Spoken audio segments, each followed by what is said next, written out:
Today's guest is homeopath and astrologer Liz Norman.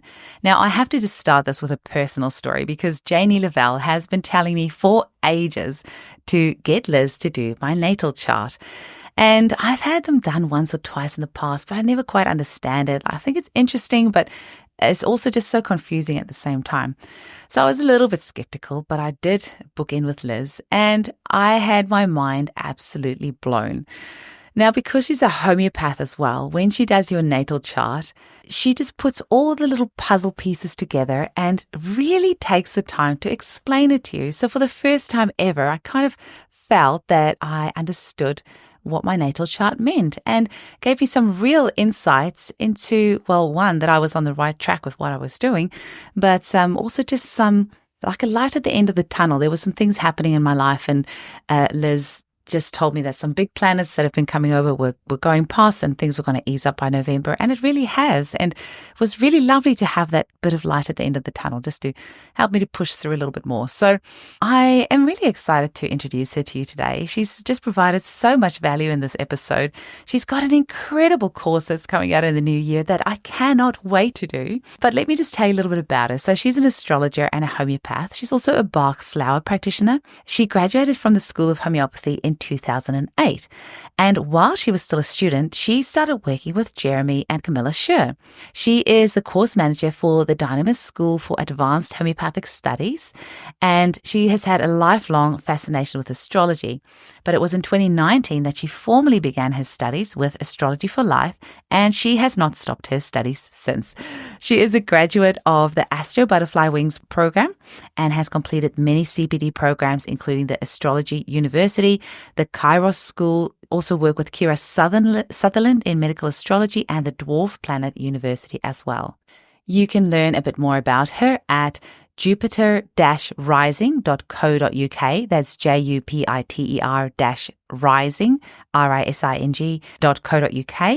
And you can also find her on Instagram.com/Liz Norman Astrology. If you would like to enroll in her course, which is starting in March 2025, so Astrology for Homeopaths course, you can go to jupiter-rising.co.uk and click on the courses page, and then you will see the course in there, Astrology for Homeopaths. I am sure you are going to love this episode, and do be sure to go follow Liz on Instagram and go check out her website. Thanks for listening. Welcome to the Homeopathy Hangout, where we discuss all things homeopathy from around the world. And now my mum and your host, Eugenie Kruger. Hello, homies, and a very warm welcome back to Homeopathy Hangout. Today, we get to hang out with homeopath and astrologer Liz Norman. First time on the show. Welcome. Yeah, hi, thank you. We've had a few of your buddies on the show, Camilla Scher and Jeremy Scher, who you have actually been, well, you've been like their right-hand woman for, did you say like 18 years or something? You've worked with Jeremy? It will be 20 years next year. Oh, yeah. How did you even, I've never asked you this, but how did that even come about that you started working with? One of those really weird serendipity moments. It was kind of, I'd gone to study at Misha's College when it was, the School of Homeopathy was still Misha down in Devon. And I lived near Malvern, which is where they were, in Worcestershire. And I'd moved there. And so I took my kids, who were really little then, to Camilla. And I just wanted to do something to support my studies. And so I reached out to them and said, can I do some kind of help you at your clinic? And I helped to reorganize the pharmacy because I'm really efficient and good at organizing. And just at that moment, a few months later, their current PA that they had then left. And it was kind of like, would you like a job? And that was back in 2005. So here we are heading for 20 years. Wow. Well, I see all the things that you do for them, and I know that they will agree that they can't do what they do without you. So I actually just got to... Anybody that does astrology out of there, I have strong Virgo in my chart. So really efficient, really good at planning. And I call myself the proverbial WD-40. I keep everything oiled. I have one of those in my clinic. She's called Amy, and I couldn't do what I do without her, which is amazing. And we've also had the lovely Janie Lavelle on the show, who's a friend and colleague of yours and of mine.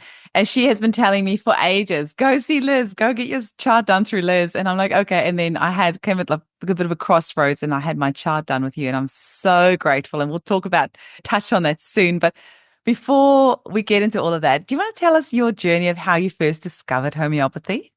Yeah, so the homeopathy I was always interested, like most of us, the call is they're younger, that there's an interest, but we do normal things in our lives. So homeopathy was the kids. My eldest is now 31, but he got sick, he got the ear infections, and I just said there has to be another way. And I looked at various things, and as soon as I found homeopathy, it resonated. And I made the decision to leave the corporate world and retrain. And so that was interesting because it took all my focus and energy into learning and doing homeopathy. So that's when astrology took a real back burner, and it was just the kind of the hobby in the background, and my work became homeopathy. And then I went on to study, etc. So, that's been through the children, and it's still our family's first choice. I still practice with homeopathy, but obviously now my main focus is astrology.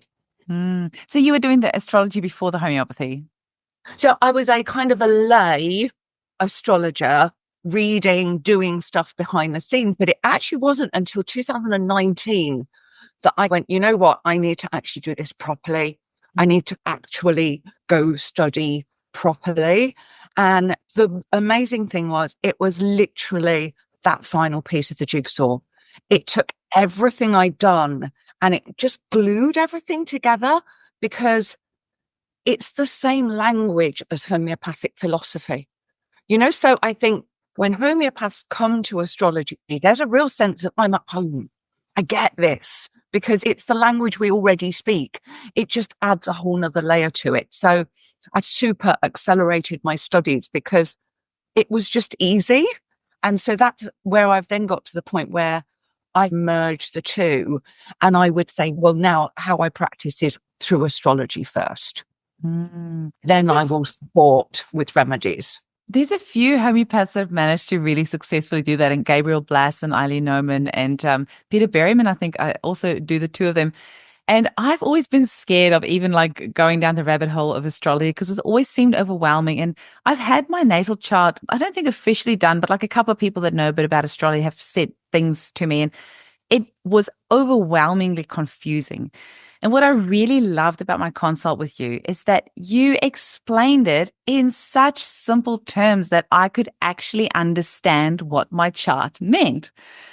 And I came to you with some family lineage stuff that was going on that I was like wondering, is that something that's, reflected in me? And when you were showing me my chart and you explained how it all, and there's actually this big water element, which is to do with intuition and things like that, that actually I'm just feeling all this other stuff that's been handed down rather than actually living it. The piece that brought me was so profound, and it meant that I could put that behind me and just move on with my life instead of that churning away in the back of my head and eating away at me the whole time.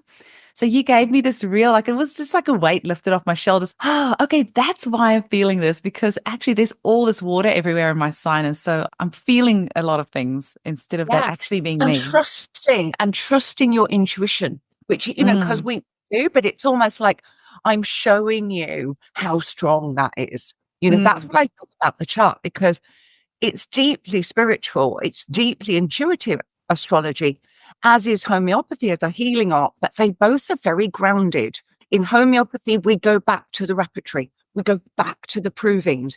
We repertorize, we do the work. And in astrology, we go back to the chart and we nuance, and we're finding almost evidence in the chart. It's not pure energy healing. And that's what appeals to me, is that it's literally there in black and white. And it's such a beautiful way to find if somebody is in alignment or not. Because and it was a while ago that we did this now, but I know there was like all sorts of things around Mercury, which is to do with communication, apparently. And you were saying that this and this aligns, and that's why you're doing the podcast, and that's the way that you're getting a message out there. And it felt to me like the thing that's in my natal chart is what I'm doing at the moment. And that Made me feel in alignment. I've already felt that, but that was just nice having that confirmation. Yeah.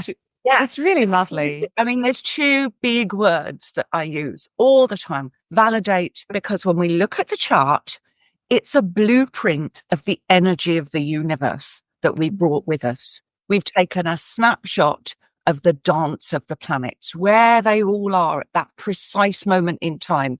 And just like we carry biochemical DNA, we carry energetic energy. And that's written in the stars. And if we understand that energy and we become more aligned with it, very homeopathic, we work with it. We understand that's the energy, then we actually feel more aligned. And so it validates our gifts. Mercury was so strong in your chart. I remember kept saying, of course you need to be doing this. It's literally written in the stars, which is beautiful. So we stand a little taller and think, yeah, that's what we're supposed to be doing. But more profound is where someone's challenged by something, and it's so easy these days. We look at social media, and why does everybody find that really easy? Why am I the only person that struggles with this? And when you mirror that in the chart and you say, okay, maybe you do struggle with, say, learning, and the person validates, okay, I don't find it as easy as someone else. They forgive themselves, and then the medicine is in the chart. We can find another way in. And that's where we then empower. And that's the bit I really love, actually more than the, hey, you're really good at that, because that kind of self-forgiveness is really empowering as well. And it can go into then finding remedies to support somebody in that process.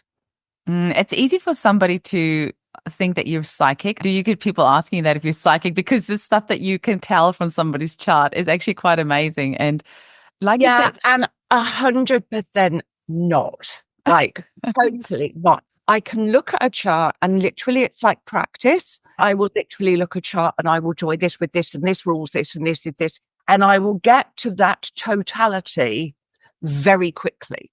When I first studied, I didn't.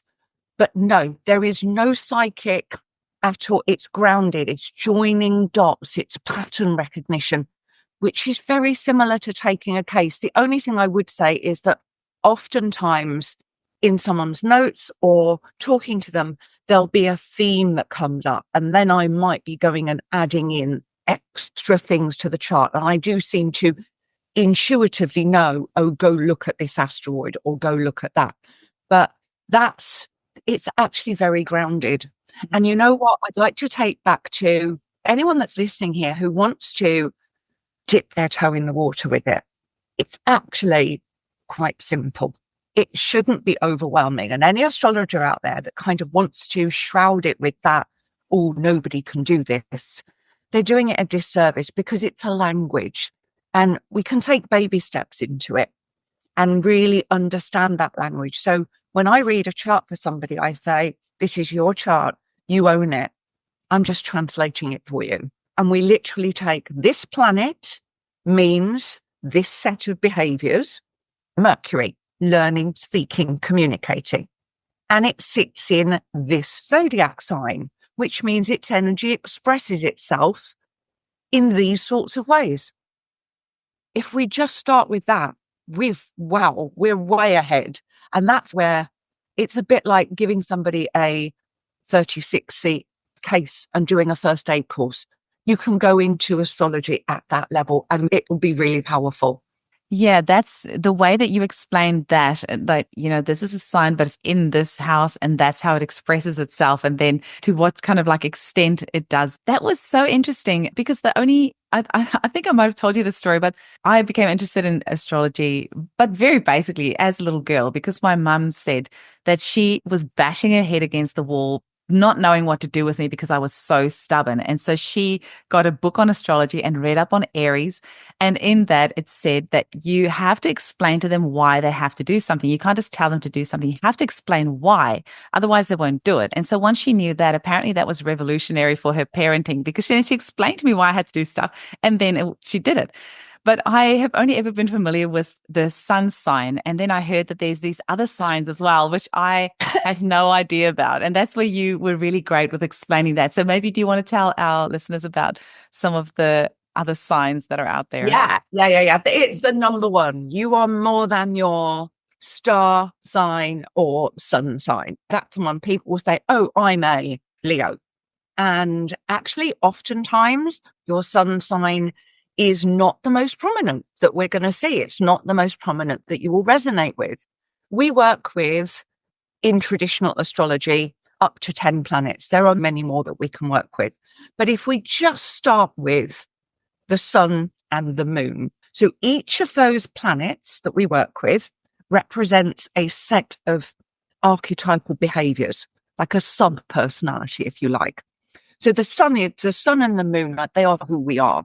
And how they express themselves is in one of 12 zodiac signs. So a certain, is it fiery, go-getter, needs to do it their own way, Aries. My plan, and preferably I'm going to do it right now. And so... Doesn't sound familiar at all. I don't know what you're talking about. So we've got, we have the idea that if we were only our sun sign, we would be dividing the population into 12. As homeopaths, we know that's ridiculous. We work on individuality. So if we simply do the maths and say, you are more than just your sun, you are your sun and your moon, we do 12 times 12, 144. If you simply knew to look at somebody through the lens of their sun, their purpose, how they shine, what they're here to achieve and do, the sun, then their moon, which is their more emotional reaction, and one is in one sign and one might be in the same sign, but it could be in one of the others. So if we just understood that, we've now got 144 variants. And then we add on the ascendant, the rising sign, we've got all the other planets. So I think what's really useful, actually, is if we knew everybody's moon sign. I think the moon is, and it's very interesting in medical astrology, which I also practice, the moon is so important because the moon is the most individualizing of the planets. It moves quickest around the zodiac. So obviously we know the sun moves every day, doesn't it? So everybody born on the 11th of October will have the sun in the same place on that date. Not massively individualizing. But the moon will move through a zodiac sign in 2.5 days. So it's moving very, very quickly around the zodiac. And the moon regulates, if we think the moon moves tides, doesn't it? The moon moves great bodies of water. We are made up of water. And so the moon in astrology governs the ebb and flow of our energy and the ebb and flow of our emotions. The water element is our emotional side. And it's really interesting. The moon will often be our quickest emotional reaction before the sun kicks in. If I said something to 5 people, how they react will be their moon. How they hear what I say, in part, will be their moon sign. So I think as a parent, it's a game changer to know where your child's moon is, because that's how they're going to perceive and emotionally receive what's being said to them. So again, as homeopaths, if we simply understood our patient's moon and sun, but the moon, it would really help us to just that little bit more awareness of our clients and what might be emotionally, because we know mental, emotional, physical, we know that so much of what's manifesting is coming from an emotional dis-ease. That's why I love talking to you, because you have a way of explaining something which I always thought was just way out there topic, like way too hard to understand. And you break it down and make it usable, like for the average person to understand. I love what you just said about the moon and the ebb and flow of energy and the emotions. And that was something very useful that I got out of my consult with you, was when you were saying where in the moon cycle actually is my best energy, because I think that's where the moon was when I was born from memory. And you were saying that would be my most energetic time. So I've downloaded an app with the moon cycles, and I have started keeping an eye on when it is. I think it was in the new moon. And so just when that's happening, and then just because I'm still completely new to this and still learning as I'm going. Yeah, so I'm very, being practical is one of the things that makes me happy. Okay. I don't, so this is something anybody listening to this, they can go do this today. Okay. You don't even need to know that much about astrology. So if we look at the dance of the sun and the moon, why this is really important in medical astrology is the sun is our vital force, our battery pack. It's the kind of fire that keeps us going. How the energy of that sun is dissipated in our body is through the moon. The moon would represent our body and how the energy is utilized. So if we know that the moon obviously goes round the earth every 28, 29 days, we have at any point, the sun and the moon are dancing with each other. They will start together when the sun and the moon are next to each other and it's dark at the new moon. And then 14 days later, they're going to be opposite at the full moon. And you will then, as a person, depending on where you were born in that dance cycle, resonate with that energy. So if you were born when the sun and moon were together at a new moon, when the moon in the sky comes home to her new moon position, your energy will be at its highest.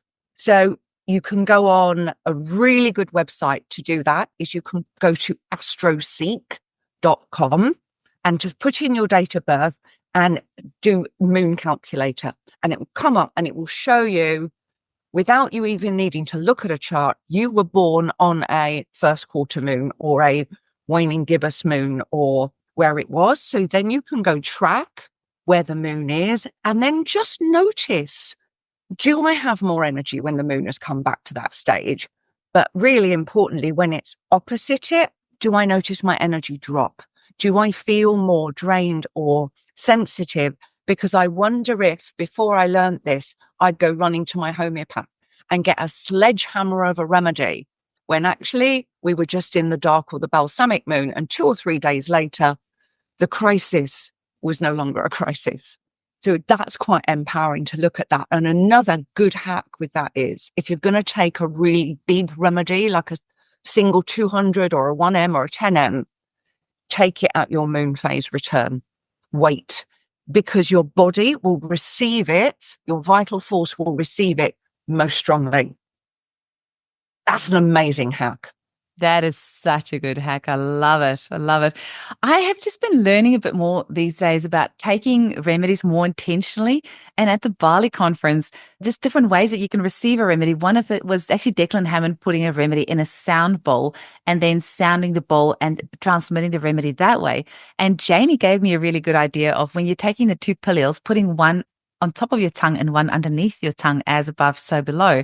And so there's all this beautiful intention that we can use when we are taking these remedies to take it more consciously and with that intention, which I really love. So now we can add this moon element into that as well to just really just put that intention there. I think that's really beautiful. Yeah, definitely. I also love that you weave remedies into the consultation as well. So as we were doing the consult, you were saying, so because of this would be a good remedy for you to use, or because of this is a remedy that you can lean on. It feels really holistic that you can see so much with doing that astrological chart, and you can see where the person is stuck and things that they need to look out for and remedies that they can use. I know one of the things for me that you were saying, there was Jupiter was going over my chart until about the end of this year, and then things are going to lighten up. And absolutely, I think you were saying like mid-November-ish, but the thing that has been over my head for the last 4 years, actually, just today, I got the text message that is about to be resolved. So hopefully by next week, it'll be resolved. And also, we're going traveling for 6 months now in the caravan around Australia. So there's it's interesting the timing that you've mentioned, because I can already feel and see how that definitely relates. I've also been somebody who, because I think I'm actually quite skeptical by nature. And so when people talk about, oh, it's Mercury retrograde, this and that, I've always poo-pooed all that. I'm like, whatever. It's just people that can't get their shit together that, but I have noticed now when people say it's Mercury retrograde, that I actually do have to be a little bit more careful with my communication. And when I'm sending things where previously, and now I don't know if it's because I'm conscious about it, that now I'm seeing it more, or if that. Yeah. So I love that. So this is a really big thing, okay, that we can take the homeopathic principle of homeo, same, working with. Retrogrades are a massive thing in astrology where we can work with the energy. If we understand that a planet in the sky, now we're not talking now about your natal chart, your birth chart, we're talking about where planets are in the sky for all of us. Okay. They're all moving around at any time. And sometimes because of the apparent speed of the Earth and the speed of the other planets around the sun, their motion appears to be retrograde. Okay. Obviously, no planet actually go backwards, in case anybody thinks they're going retrograde. They don't. They appear to be slower than the movement of the Earth. And then the energy of that planet changes its quality. So Mercury is the planet that goes retrograde most often. It goes retrograde 3 times a year for about 3 weeks. Okay, so that's why everyone goes, scary, scary, Mercury retrograde. Other planets will go retrograde too. But what we get, let's take Mercury for an example. Mercury is thinking, learning, speaking, communicating. When it goes retrograde, all of those qualities take in a more introspective quality. They don't work like they normally work. So on a practical level, we can get miscommunication. If we try to be going at 100 miles an hour, Mercury's not, it's going slower. If the 5 people called Sam and you're in a hurry and you press that message to go, you might go to the wrong person called Sam because you're not honoring that Mercury is slower. We do the homeopathic thing. We work with it. We say, okay, we're going to be more mindful. I am going to check that I'm sending it to the right person. I'm also therefore mindful they may misunderstand what I've said. So the beauty is then that we think harder about how we express ourselves. And then if we get a message back, it triggers us. Instead of being triggered, we can do the big thing and say, actually, could you explain yourself? Because actually we have, I call them the C's, clear, concise communication. That's how we survive a Mercury retrograde. So that's a kind of a 3D level, but actually if we're really clever with it, we can say this is a powerful time to take our own thinking and be reflective. Great time to journal. Great time to do talking therapies, Mercury, because retrogrades are all words rethink, review, reassess, revisit, remember. I think we all live life too fast, don't we? Life is one direction, 100 miles an hour. Retrogrades are the universe's way of saying, hang on a bit. And if we just stop and we go back, plan, it's a great time to plan, because then when we come out of the retrograde, we're back on track going in the right direction, 100 miles an hour. So that principle is the same for all planets that go retrograde. So this is being recorded. I know it will go out later, but this is in October. We have many planets retrograde at the moment. So this is a good time to be planning things, to be putting the flesh on the bones of what we're doing. And we then launch big projects when, depending on our own chart as well, when things are moving forward. So again, we can be really savvy and work with the energy. I wish I could say that we were savvy with organizing our date for the Bali conference, but actually it was just because it was after my son's birthday and that was the closest date to September, but it's after his birthday. I did the chart for Bali. I know, but that's what I was saying. Wasn't it? Because it was just after Mercury retrograde, and the way that Liz actually did the chart for us, which Janie then read out in Bali at the cacao ceremony, which added this extra special layer to the conference. But we didn't, that date was picked unconsciously, but it just happened to be a really good astrological date. Like it literally could not have been any better date from what you were saying. But this is actually something that's really good to take into account. And you were saying sometimes it's not that great, because you were saying Jeremy is trying to launch another dynamis, but astrologically you're telling him he needs to hold off. Yeah, but again, really important to say, okay, astrology is only ever half the picture, okay? It's only ever half the picture. And anybody who tells you otherwise is, I don't know, they're not doing astrology justice, because it's just a set of energies, okay? It's a set of energies. We then choose what we do with those energies. Yeah. So even if we all literally waited for all the planets to be going forward, we'd actually do nothing for about half the year. So, I mean, that's just not possible. And particularly the big outer planets, it's only really a thing when they change, when they start going retrograde. They're retrograde for months and months.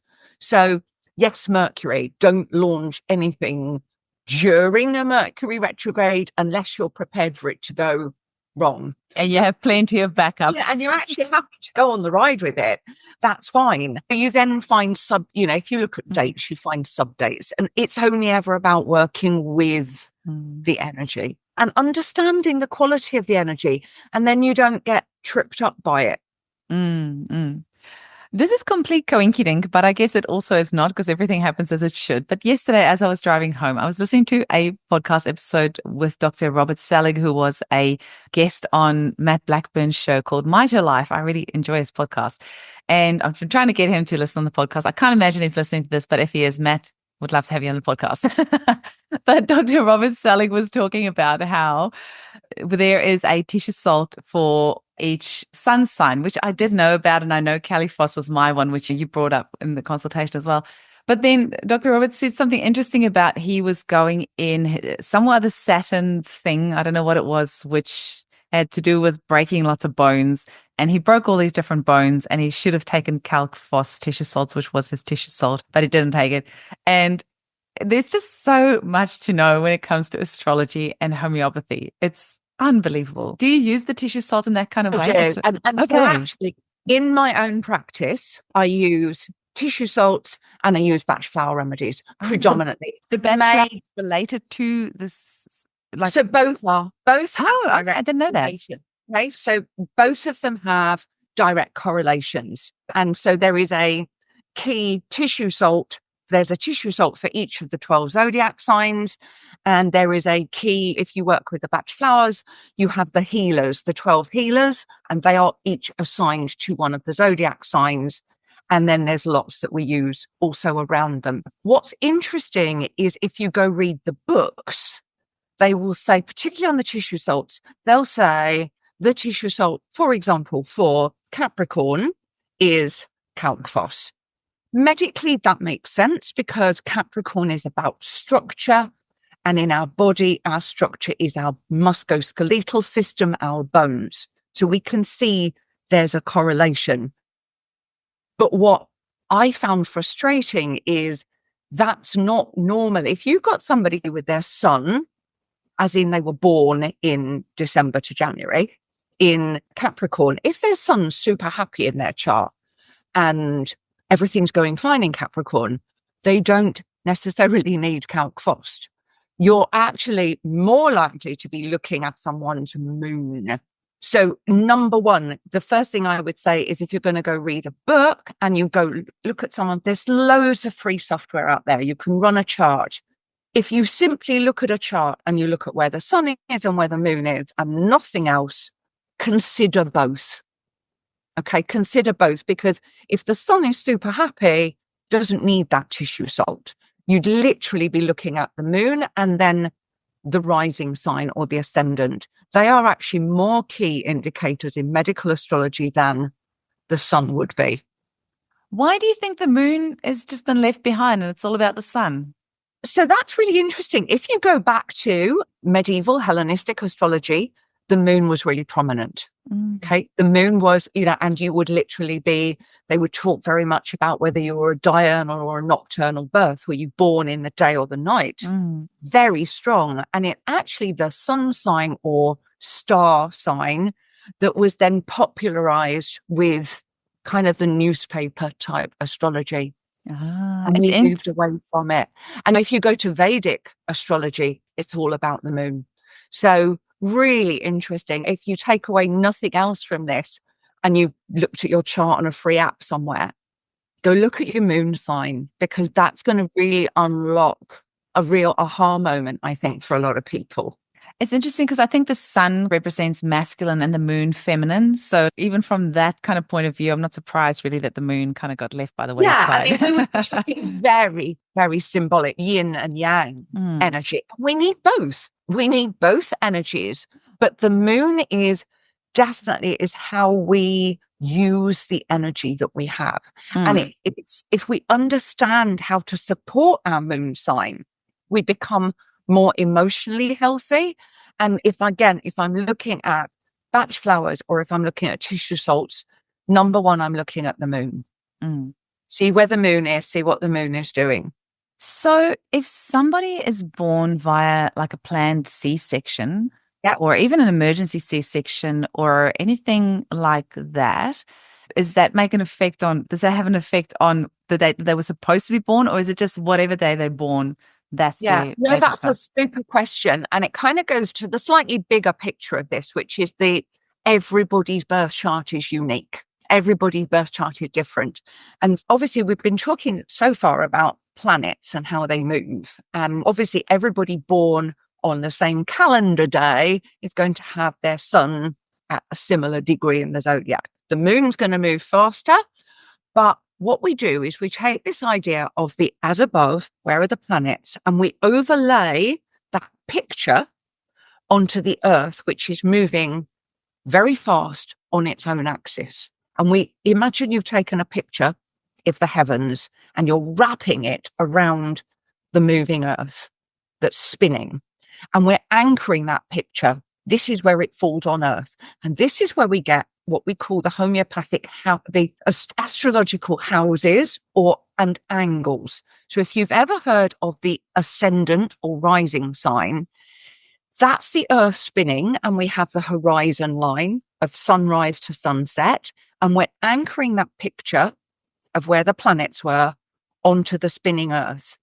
And that spin moves a whole rotation every 24 hours. So that rising sign or ascendant will move 1 degree every 4 minutes. So we do need an accurate time of birth to have an accurate ascendant. Long way of getting back to your question. One of the reasons why twins will often have different charts, they can very easily have a different ascendant, because unless they were literally a C-section born at the same time, if they were born naturally, even being born 15 minutes later would potentially change the ascendant sign. So if we then go back to your question of even an emergency C-section or planned, if it was planned, it might not happen at 10 a.m., mightn't it? It might happen at 9:45, or it might get bumped back to 11 or 12. That's going to change your ascendant sign.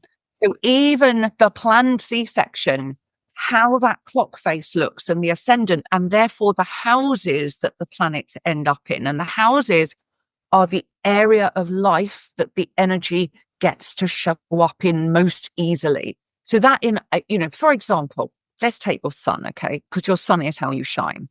So if your sun is in the 3rd house, that would be the house of communication and learning. So that would be somebody who would find learning easy. They would enjoy learning, potentially. Depends on the rest of the chart. Somebody who would then maybe be really good at working in media, 3rd house, communicate. Their sun gets to shine doing 3rd house stuff. If their sun, say, for example, was in the 7th house of relationships, their relationships, be that partners, very close friends, business partners, would be the key focus of that energy. And where that clock face changes, moves. So that's super individualizing. And I'm honestly, the nuance of even half an hour will change that. Wow. And now when you do a consult, you always start with a chart, hey? I mean, it would make sense. So actually, when I do a consult, I remember, that we're talking about possibilities of energy. We have planets, which are archetypal behaviors. How they express themselves is through the lens of a sign. And that sign also has a range of behaviors. All of these ranges are good, neutral, or challenging. So when somebody comes to see me and they are an adult and they've lived their lives, they've already lived a number of those possibilities. So I always ask people to send in a questionnaire. Tell me about yourself. Tell me about your life. Tell me where you are. Tell me what you want guidance on and about yourself, because then I know how they've been expressing those possibilities of energy up to now.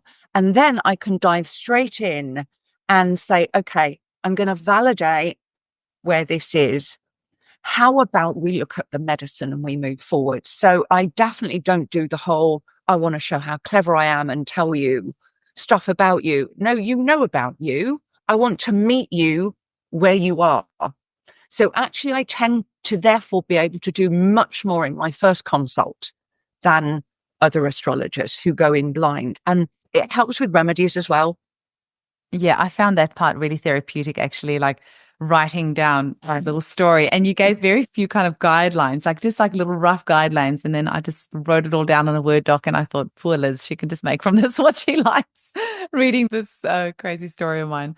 What's really lovely, what I do is I actually get the notes that people send me. And sometimes people send me pages and already you're getting a flavour, aren't you, of who the person is. Exactly. And I get them and I highlight them. And then I go look at the chart and oh my God, I can't tell you how my heart sings when I do that, because I've read, it's not, as you say, it's quite loose what I ask people to say it. Yeah. And then you get a real flavour of who they are, where they are. And then I look at the chart.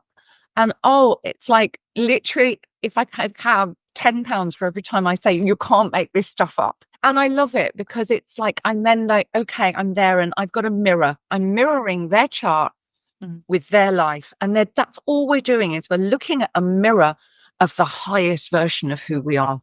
Mm. Now, I know that every single person, because already I'm thinking, do you see children as well? Because I really need to have my 2 children's charts read as well so I can see how to, be a better parent to them. But I'm sure every single person listening to this right now is wanting to book a consult with you straight away, and you're only one person. But luckily, you have got a course coming up so that we can be empowered to learn from you and all these decades of experience that you have. Tell us a little bit about that. Yeah, right from the get-go, when I started studying, I was going, wow, this links to homeopathy. Wow, this links to homeopathy. And I was like, they are, they speak the same language. The homeopathic philosophy, individuality, totality. We're looking at the total chart. We're standing back. We're looking at the moon, the ascendant, moving very fast with the individuality.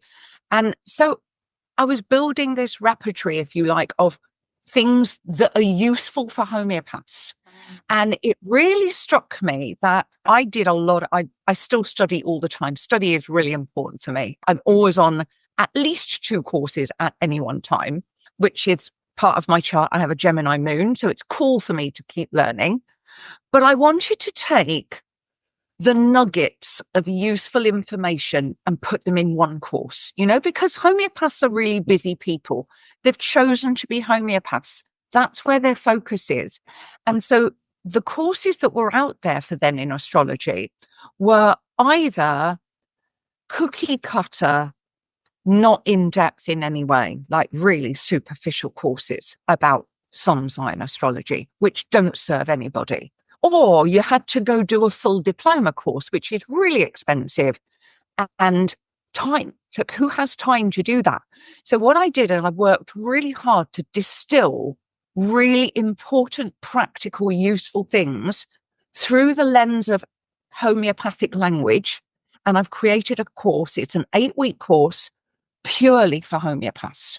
I'm going in knowing that everybody on my course is going to know the language. I can talk about elements. I can talk about repertorization.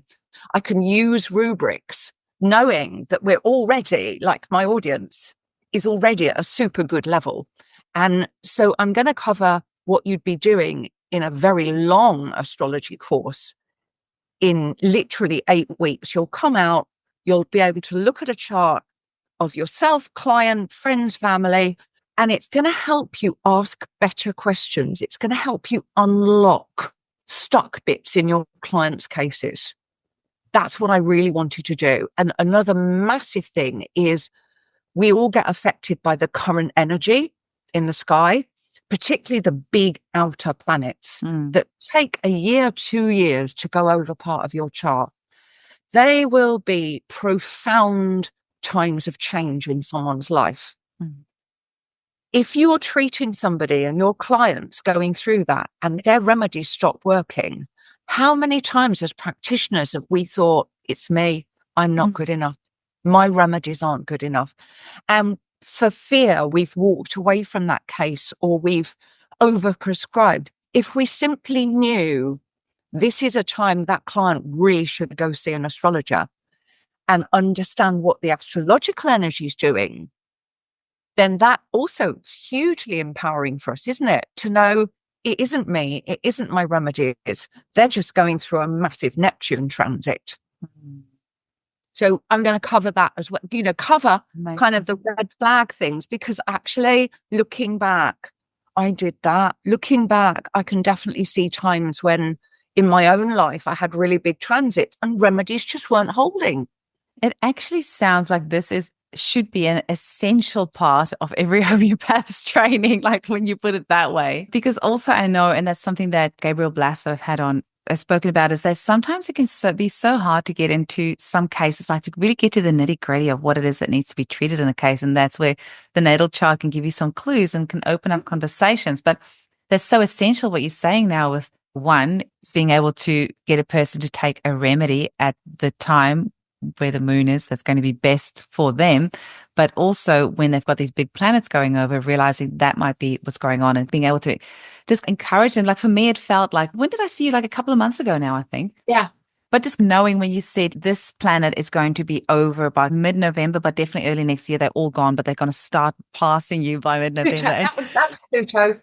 Yeah. And just knowing that there's like a glimmer of light, like it just made me feel like, okay, it's not going to go on forever. It's been like 4 years, just like hold on, just like a little bit longer, which was really nice. And yeah, it made a big difference. So it feels almost like it should be an essential part of our homeopathic practice. I mean, as much as I would love that, I think what's interesting is I get to talk to a lot of people. Obviously, most of my clients are holistic practitioners, not just homeopaths.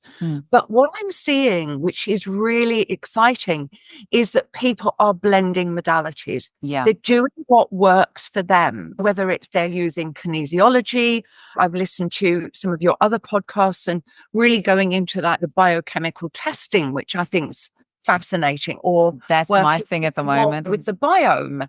And I think what we're understanding is that we're homeopaths at our core, and we can take what resonates with us to elevate our practice. And for anybody listening who thinks that, oh, actually, I'm really enjoying this language, then that would be a great add-on. And what I've made sure is that in 8 weeks, I've literally condensed. Every week, we will be taking away practical nuggets that you can take there and then into your practice. That's what I really wanted to put at the key of what I was doing. And then I'll do, if for the people that want to go deeper, I will do some other workshops and courses on specific things, but the 8 weeks will be enough for most people.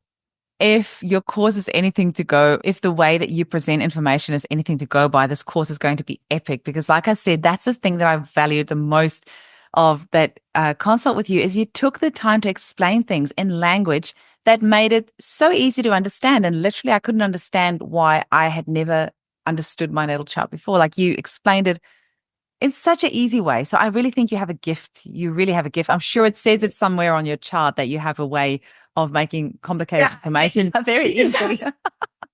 Yeah, it's where my voice is. My voice is speaking a very beautiful, nuanced language. And I think that's what I love, is that astrology, doing your job, astrology is a language. And if you understand that language, the sky speaks to you. Only problem is now we have to wait till March for this course, right? Yeah. You do. You do. And I'm sure you astrologically worked that out as well. Yeah. So I'm also a perfectionist with all my Virgo, and I want this to be really good. And so there's going to be pre-recorded lectures that I'm working on at the moment, and edited bite-sized chunks, so people can dip in and out, rewatch them, go back, earmark them. And then every week we're going to have a live Q&A. I'm going to limit numbers because I want those live Q&As to dive into people's charts and do real life examples with people. And so it's going to be a really interactive and immersive course, learning through our own charts. And then I'm going to learn. I really want people's feedback on the first course, but then I'm going to keep running it again and again. I want to have limited numbers so that people have got a chance to really ask about their own questions. So even if you've had your chart done before, it's different. I've had my chart read many times, and you learn very differently when you learn your chart as a student, because you've drilled down on one planet and you go, oh, I'd never really thought about my Mercury in isolation. So that's actually quite a cool exercise to do. And yes, it starts March next year, because that's really good in my own chart. And I'm working on making it the very best course that I can between now and then. And in February, I'm doing a teaching weekend for the Irish School on astrology and tissue salts. That's on their website as well. So I won't be going into as much depth about all of the planets. I'll be focusing mainly on the sun and the moon and the ascendant, but we'll be looking very much at medical astrology and the tissue salt. So I'm making sure that you could do both and they're not going to duplicate. Oh, wow. Amazing. And most important question, where do we sign up? And please keep me a spot. Yeah. Oh, thank you. So my website is called Jupiter Rising, because I actually have Jupiter on my ascendant. So I didn't make that up. I do genuinely have Jupiter Rising in my own birth chart. But my name is Liz Norman. So if you literally Google Liz Norman Astrology, the SEO is really good and I will come up at the top of the list. And if you go on my website, you can book a consult, and I've got a courses tab, and you can click on that and sign up for the course. And as I do other courses, I'll add those onto there. I've got an Instagram as well. Again, Liz Norman Astrology, nice and easy to find. Yes, I've been following you on Instagram. It's great you share little bits of useful nuggets in there. So thank you for that. Yeah. Liz, is there anything else that you want to make sure our listeners know, or that we still need to share? I mean, there's so much more that we can cover, but is there anything else that you want to share? Really important. I actually, more than anything, it's really cool that you've allowed me to showcase what I'm doing. I just want to help people and share what I'm passionate about. So I really would say to people, you are more than your sun sign. Go look at your chart on a free app somewhere. Look at your sun, look at your moon. And also, if you did have that accurate time of birth, look at what they call the ascendant or the rising sign. Those three become what we call the big three. So just start investigating those three signs in a little bit more detail, because they're going to nuance and make it much more individual how you understand yourself. So everybody can go do that and read online a bit more about those, because then you're going to get a handle on understanding yourself a little bit better. And so that's the number one. Number two, start following the moon. Just start following the moon through the sky. Start noticing your energy with the moon, and you'll be really surprised how you can actually do almost a homeopathic proving of a sign by going, for example, when the moon is Virgo, is very organized and planny and likes everything just so. You find yourself like a couple of days going through your house manically cleaning, and you go, oh, look, the moon's in Virgo. So almost reverse engineer it. Say, how am I feeling? Then go look at, see what sign the moon is in. And you're going to start learning astrological signs as if you were doing a proving of them, which is a very cool way of learning. Ooh, I love how you relate that back to homeopathy. That's great. Yeah. Awesome. So that's, and anybody can do that, and that's completely free. Thank you so much, Liz. I really appreciate it. I think your course is going to be kick-ass, and I cannot wait to check it out. Thank you so much for today. That's all right. It's been a pleasure. Thank you for having me on.